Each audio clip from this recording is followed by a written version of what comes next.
नमस्कार, मैं आपके साथ के राणा। कवरेज 18 देख रहे हैं आप। 5 बड़ी खबरों का जिक्र आज करेंगे। सबसे पहले कोरोना का जिक्र करेंगे। आज 22 मार्च है। एक साल पहले की अगर तस्वीरों को याद करेंगे आप, तो आज से एक साल पहले जनता कर्फ्यू लगा था और उस समय की जो तस्वीरें थी, जो उस समय का वक्त वो था, बड़ा भयावह था।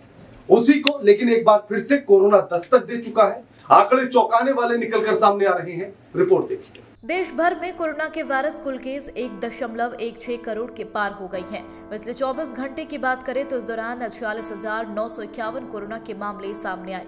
वहीं अभी सक्रिय केस की संख्या 3,34,000 से अधिक है। वहीं मौत के आंकड़ों की बात करें तो अब तक कोविड-19 से 1,59,967 लोगों की मौत हो चुकी है। वहीं पिछले 24 घंटे में इससे 212 लोगों ने इस वायरस की वजह से जान गंवाई है। बता दें, पहले इतने वायरस केस 7 नवंबर 2020 को आए थे, तब 50,356 मामले आए थे। वहीं अगर मौत के आंकड़ों की बात करें तो 9 जनवरी को इतने लोगों की जान कोरोना की वजह से गई थी। बता दें, 9 जनवरी को 228 लोगों की मौत हुई थी। बंगाल यानी कि अब चुनावी जमीन हो चुकी है। टीएमसी के बाद अब बीजेपी ने भी अपना घोषणा पत्र जारी कर दिया है। लेकिन इसमें सबसे अहम यह है कि बीजेपी ने अपना घोषणा पत्र जारी करने से पहले जनता से राय मांगी थी कि आखिर जनता बदलाव क्या चाहती है, किस तरह की चीजों को वो चाहती है। उन सारी चीजों को शामिल किया गया है इस घोषणा पत्र में। और घोषणा पत्र में क्या कुछ खास है, वो रिपोर्ट में देखिए। कोलकाता में गृह मंत्री अमित शाह ने पश्चिम बंगाल विधानसभा चुनावों के लिए भारतीय जनता पार्टी का घोषणा पत्र जारी कर दिया है। इस मौके पर बंगाल भाजपा अध्यक्ष दिलीप घोष, कैलाश विजयवर्गीय, बाबुल सुप्रियो, दिनेश त्रिवेदी समेत कई भाजपा नेता मौजूद रहे थे। बता दें, भाजपा ने अपने घोषणा पत्र में महिलाओं, किसानों, अनुसूचित जातियों, जनजातियों, मछुआरों को लेकर खास वादे किए हैं। इसके साथ ही पश्चिम बंगाल में किसानों के लिए किसान सम्मान निधि की बकाया राशि दिए जाने का वादा भी भाजपा ने अपने घोषणा पत्र में किया है। मुंबई पुलिस के पूर्व आयुक्त परमवीर सिंह के लेटर के बाद महाराष्ट्र के गृह मंत्री अनिल देशमुख पर एक विवाद खड़ा हो गया है, जिसको लेकर शिवसेना के नेता संजय राउत ने एक बड़ा बयान दिया है। उन्होंने कहा है कि एनसीपी के प्रमुख शरद पवार ही तय करेंगे कि आखिर उनके ऊपर लगे हुए आरोप में कितने तथ्य हैं और इसकी जांच होनी चाहिए। रिपोर्ट देखिए। संजय राउत ने कहा कि पूर्व पुलिस कमिश्नर ने लेटर बम के आरोपों पर अनिल देशमुख जी ने भी कहा उसकी जांच होनी चाहिए। अगर सरकार जांच के लिए तैयार है तो बार बार इस्तीफे की बात क्यों हो रही? आरोप इस देश के कई नेताओं पर लगते रहे हैं। उन्होंने आगे कहा, अगर सबका इस्तीफा ले तो सरकार चलना मुश्किल होता है। महाविकास अघाड़ी की 3 पार्टियों में क्या तय हुआ है? कुछ अगर तय हुआ है, कुछ फैसला हुआ है तो इस बारे में निर्णय का अधिकार सिर्फ मुख्यमंत्री के पास है और वह है कैबिनेट के मंच पर लिया जाएगा। दिल्ली में कोरोना वायरस के आंकड़े लगातार बढ़ते जा रहे हैं, लेकिन उसके बाद भी मेट्रो में सफर करने वाले यात्रियों के लिए एक अच्छी खबर है। और खबर यह है कि वो पहले की तरह टोकन लेकर अब यात्रा कर सकते हैं। आखिर क्या कुछ पूरी जानकारी है, वो रिपोर्ट में देखिए।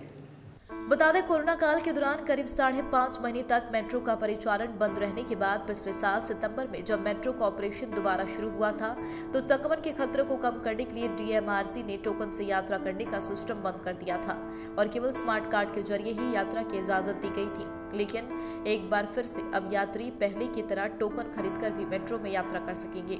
बता दें, टोकन न मिलने की वजह से कई ऐसे लोगों को दिक्कतें हो रही थी जो रोज रोज मेट्रो में यात्रा नहीं करते। ऐसे लोगों को मजबूरी में 250 से 300 रुपए खर्च करके मेट्रो का नया स्मार्ट कार्ड खरीदना पड़ रहा था। वहीं डीएमआरसी को भी कई तरह की कई परेशानियों का सामना करना पड़ रहा है। खासतौर से कार्ड के रिचार्ज में दिक्कतें से जुड़ी शिकायतें काफी बढ़ गई थी। उत्तराखंड के नए मुख्यमंत्री बने हैं तीरथ सिंह रावत, लेकिन एक के बाद एक वो विवादित बयान देते जा रहे हैं। उन्होंने कल यानी कि रविवार को यानी कि 21 मार्च 2021 को 2 विवादित बयान दिए। उन्होंने सबसे पहले कहा कि भारत को 200 सालों तक अमेरिका ने अपना गुलाम बनाकर रखा और दूसरा उन्होंने विवादित बयान दिया कि आपको 2 नहीं 20 बच्चे पैदा करने चाहिए।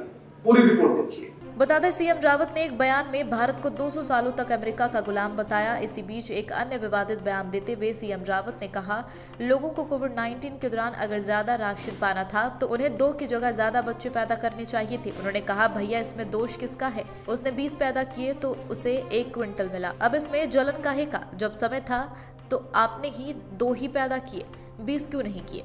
बता दें ऐसा पहली बार नहीं है रावत ने इस प्रकार का विवादास्पद बयान दिया हो। बता दें पिछले ही मंगलवार को एक कार्यक्रम के दौरान मुख्यमंत्री रावत ने कहा था संस्कारों के अभाव में युवा अजीबोगरीब फैशन करने लगे हैं और घुटनों पर फटी जींस पहनकर खुद को बड़े बाप का बेटा समझते हैं। प्रधानमंत्री नरेंद्र मोदी जी ने अलग जगाई और मैं कह सकता हूं कि यदि उनके जगह कोई और नेतृत्व होता तो भारत न जाने क्या हाल होता, बेहाल हो जाते। लेकिन उन्होंने हमको राहत देने का काम किया। भारत की 130-135 करोड़ की आबादी का देश आज भी अपने को राहत महसूस करता है अन्य देशों की अपेक्षा।